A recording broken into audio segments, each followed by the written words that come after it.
I met Pearl Clegg about 35 years ago.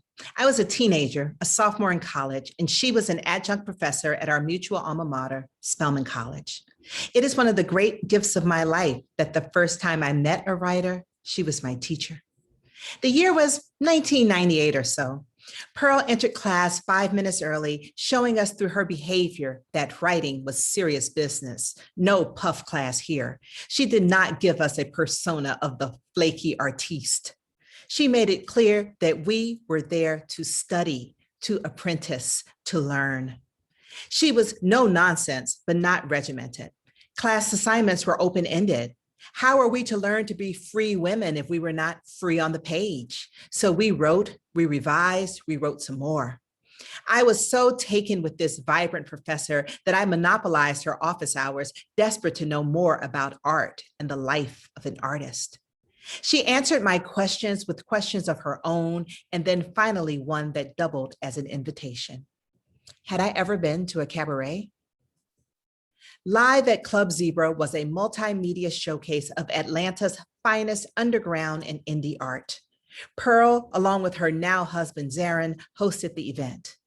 Underaged and out past curfew, I watched awestruck as saxophones wailed, poets cursed, and dancers gyrated.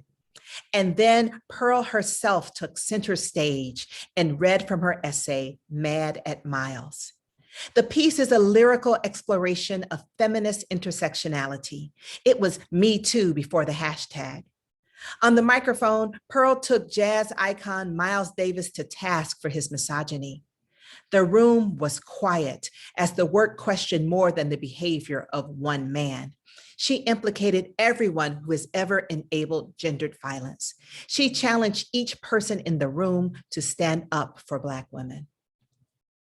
She didn't receive a standing ovation, but the applause was strong and thundered with respect. Someone addressed her as Sister Pearl. I know that this is a Lifetime Achievement Award, so I should move on to speak of her many accomplishments, but my memories of that night at Club Zebra contextualizes her every achievement.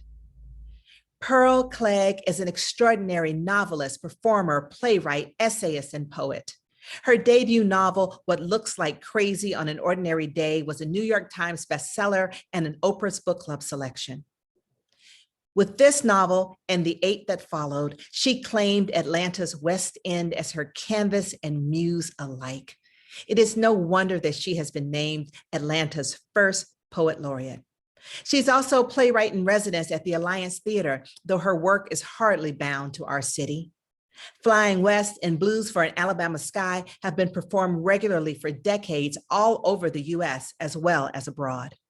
Her recent works have been met by rapturous reviews and an amazing outpouring of enthusiasm on the ground, leading to dozens of commissions. But what has this to do with the smoky speakeasy live at Club Zebra and the bold manifesto Mad at Miles? At Club Zebra, Pearl demonstrated her commitment to free womanhood.